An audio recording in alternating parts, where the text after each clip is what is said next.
Yes, I'm based in Lviv.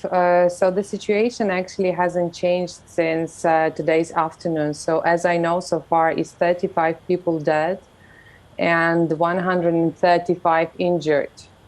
As I know so far, I spoke to one of the sources, official sources from the Ministry of Defense of Ukraine, and we were checking if there were any foreign soldiers, any foreign citizens killed. So fortunately, there is none. So basically, it's only Ukrainians. So I don't know about if there are some civil people or it's just soldiers. So no, actually a lot of information, I'm afraid. Just this, just this fact from today's afternoon. And would you expect the death toll and the numbers of injured to rise, given the fact there seem to be people trapped in the building still? Yes, it may be so, because I'm sure that a lot of people can be just locked, after the hitting. So, because I was told from the Ministry of Defense of Ukraine that they still are trying to understand if there are someone inside and trying to understand how many actually people are suffering now there. So no more information, unfortunately. Yeah. So, Marta, what message is Russia sending by carrying out this airstrike on this particular building and so close to the border with Poland, a NATO country? Well, so basically Russia is trying to hit all of the military bases in Ukraine, because now I am located in the very west side of Ukraine, and it's been safe since 1st of March. And today we had 2 strikes in Ivano-Frankivsk, is the western city, and they tried to hit the airport, and it's already like a second time they did it. And actually here, all Ukrainians, all the journalists were expecting that something will happen to Lviv region, because we have this military facility base like 50 kilometers from Lviv. And everybody knows about that. So we were expecting it. So what actually happens? They're hitting all the airports, all the military bases, nuclear stations. So, this is kind of a target. So there is a sense then that the invasion and the Russian effort is increasing and intensifying.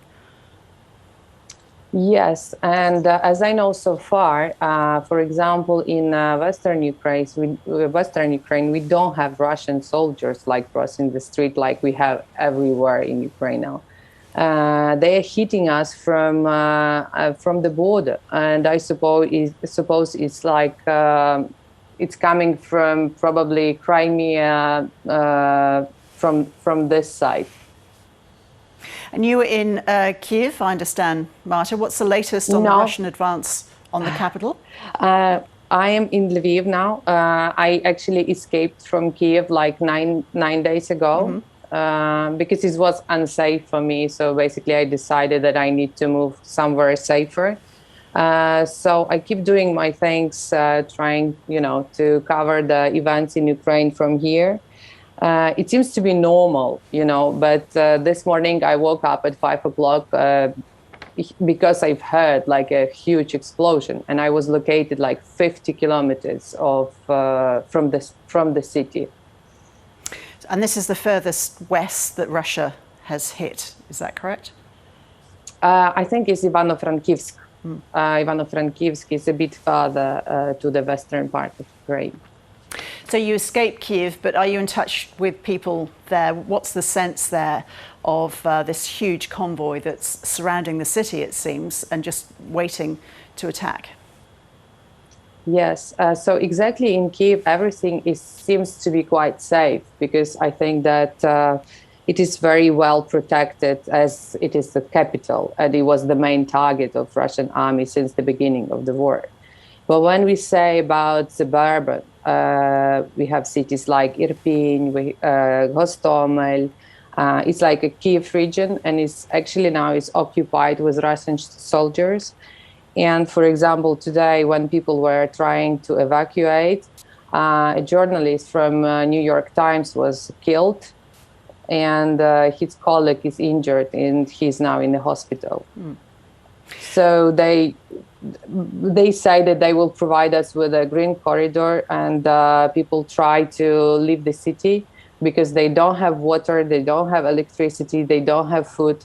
And when it comes to the green corridor, they start shooting. So basically, it's always danger to be in these suburban places. And we are talking about just like 10, 20 kilometers from the capital of Ukraine. And how safe do you feel where you are now, Marta?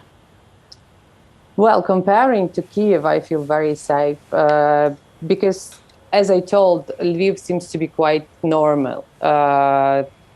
Shops are opened, we have food, we have fuel, we have petrol, we can buy some medicine. So basically, it's a bit different comparing to Kiev, because I had this feeling when I was in our capital. It's quite scary because you are getting used to these explosion sounds, and you wouldn't go to the basement to hide until you hear like 5 every 10 minutes.